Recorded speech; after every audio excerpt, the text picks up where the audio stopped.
Hi, class. I hope you are having a good day today. I am here with you to talk about the writer Franz Kafka and his short story, A Hunger Artist from 1922. So I chose this story for us because I'm a big fan of Franz Kafka. And also, I like the themes that Kafka considers, right? So themes like alienation, right? Existential anxiety, absurdity, the role of art, and then also hunger, right? The story is called A Hunger Artist, right? Not the hunger artist, a hunger artist, which implies that he's not the only one, right? This man that we're reading about. There are other people who were hunger artists. And just think about that, right? Hunger, right? Hunger is an instinct. It is something that is elemental to all human beings, right? All animals, we all have hunger, right? And that this man is basically able to conquer hunger. Okay. He makes a spectacle of himself by not eating. He's an artist. Okay, so it also makes us think about the role of art in the modern world. And we see that this artist is misunderstood by society, right? So it kind of makes us think about the plight of the artist, right? That they are essentially commodified. And then, right, when they're not popular anymore, they're basically replaced. So just used, replaced, and then we move on to the next fad. Okay, so I like all those things that Kafka makes us think about as we're reading. Okay, so I'm going to start by saying a little bit about the writer, Franz Kafka. So let me go ahead and share my screen so I can pull up my presentation on him.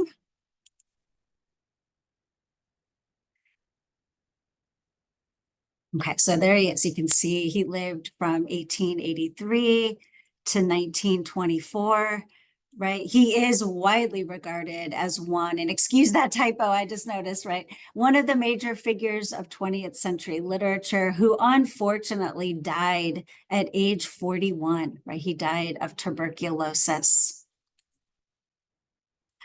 So a little bit about him. He was from Prague, which is part of the Czech Republic now. He was German, he was Jewish, and he had a difficult relationship with his father. So when he was 36 years old, he tried to express his feelings, right, to his father in what was called Letter to My Father. You can see it was 127 handwritten pages. Basically, in this letter, he blames his father for stripping him of all his self-confidence. So he struggled with insecurity throughout his life, and he kind of points it back to his dad, right? He says that he always tried to please his father, but his father was always very critical.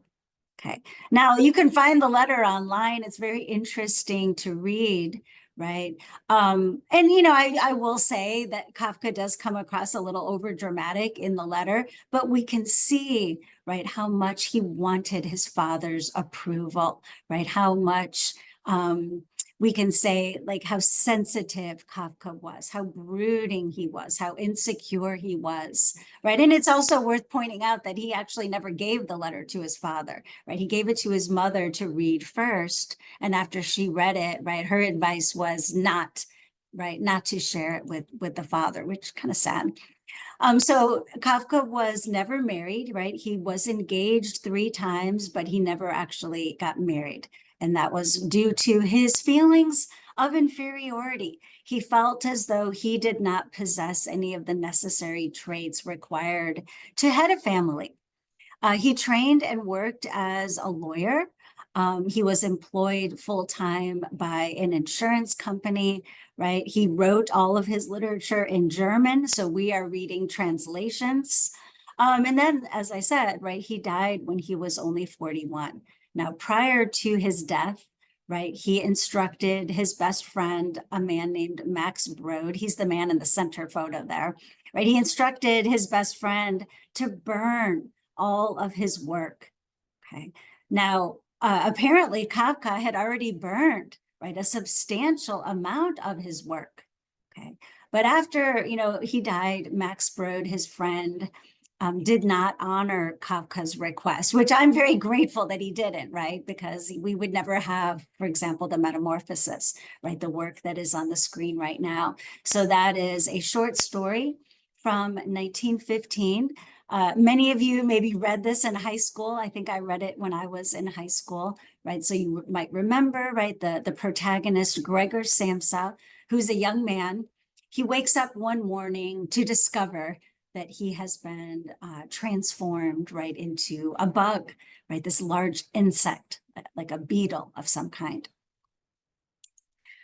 Some of Kafka's other, here's a quote from the Metamorphosis. What if I slept a little more and forgot about all this nonsense? And then some of Kafka's other well-known works. So 1914, The Trial, 1922, The Castle, 1914, In the Penal Colony, and then, of course, the collection of his short stories. Couple cool quotes from Kafka. A book must be the axe for the frozen sea within us. Okay, I feel like that gives us some insight into how Kafka perceived the role of literature. And then also, I think we ought to read only the kind of books that wound and stab us. If the book we are reading doesn't wake us up with a blow on the head, what are we reading it for? And then I think the last quote I have in here. I was ashamed of myself when I realized life was a costume party and I attended with my real face. So very thought-provoking, I think. And we could spend a lot of time just talking about those quotes, but gotta move on here, make this video short so that people will watch it. Okay, right? All right, so let's talk about this story, right, that I had you read, right? A Hunger Artist. So let's just start by saying something about the setting. Okay, so what is the time? What is the place? Where are we? Okay, well, I think very interesting. There is no recognizable place. There's no city named, no country named, and even the time, right? There's really no information that would allow us to indicate what year this is taking place.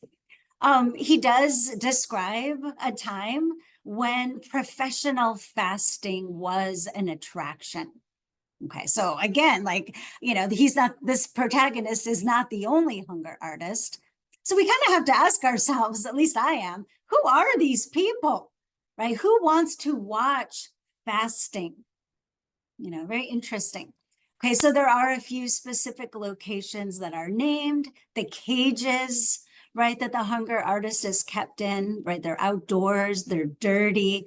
And then, of course, the circus, right? And then that is when his cage is now moved to the outskirts, right? He's no longer the primary attraction, right? So now, he was a high-rise profile, right? Now people don't really care about him anymore, right? This idea that the trends, the fads, okay. What is the point of view?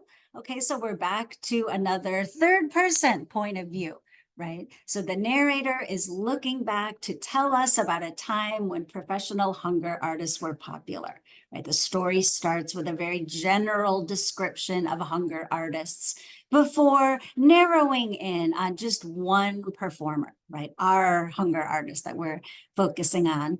And also, I think striking about this story is the lack of dialogue. It's really mostly just description. It's not until really the end of the story that we get some dialogue, right? When the hunger artist explains finally why he's been doing this. So what do we learn about the hunger artist? So let's think about how he changes from the beginning of the story to the end. So at the beginning of the story, right, what do we know about him? Well, that fasting is his art, and that he would never, ever, try to sneak food, right? Because, quote, the honor of his art forbade it, right? And that he actually bribes his watchers with food so that they will pay close attention to him, right, to confirm that he is not actually like sneaking food, right? And that we also learn that even when the 40 days ends, he doesn't want to stop his fast. He wants to keep fasting, okay, right? And how does he view the public, right? Well, he seems to view them as, right, ruining this experience that he enjoys, fasting, right? He wants it to continue going, right? So he's very depressed. He's very unhappy, right? He's annoyed by the people and by the impresario because he wants, like I said, to be able to continue his fast, right? And he's annoyed that nobody seems to believe or trust him, right? He lacks respect. Right? His position is very tenuous, and that bothers him. Okay. So after this interest in professional fasting wanes, he joins the circus, right? Like where I said, he's not a main attraction, right? He's on the outskirts, right? People walk by quickly on their way to see the more exciting attractions. So he's only, right, an impediment on the way to the menagerie, right? So this lack of respect. And then, of course, we see finally at the end, right, he is completely ignored, right? He's really more of an annoyance at that point than an attraction, right? To the point that nobody even bothers anymore to keep track, right, of how long the fast has gone on. Okay, so like he has never cheated, but nobody cares. Right? So as he says, the world is cheating him of his reward. Okay, what does he really want? He wants respect. He wants admiration, right? That's what he says before he dies, right? And, I have to say, like, I think the first time I read this story, I was really kind of disappointed by his words at the end of the story. And, maybe I'll just really quickly share my screen so I can pull those words up. Or maybe I won't. I have a hard time finding the file because everything looks different on my screen when I share. Right. But what does he say at the end of the story, right? When they ask, why were you doing this? Right. He says, right, that I wanted admiration, right? He apologizes and he says that he only wanted the public to admire him, right? And then he discloses, and this is the part that disappointed me, right?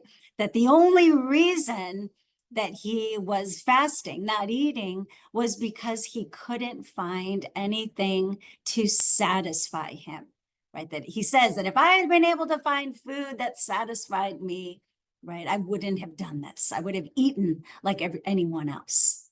Okay. All right. So, I feel like what does that mean?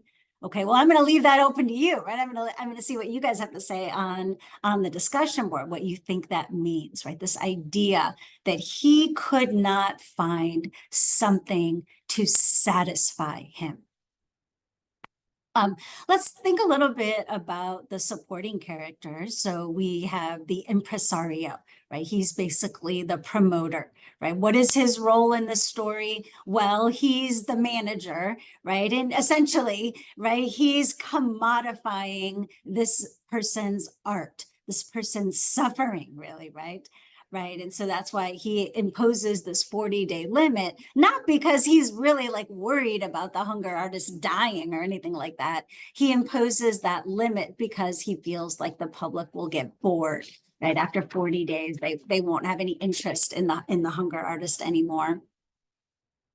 And so he seems to represent people who exploit artists for their own personal gain, right? Because he's selling photographs of the artist, right? And, of course, selling tickets, right, for admission. Okay. And then the other, character that we have, supporting character, is the panther, right? So at the very end of the story, right, the hunger artist is replaced by a panther.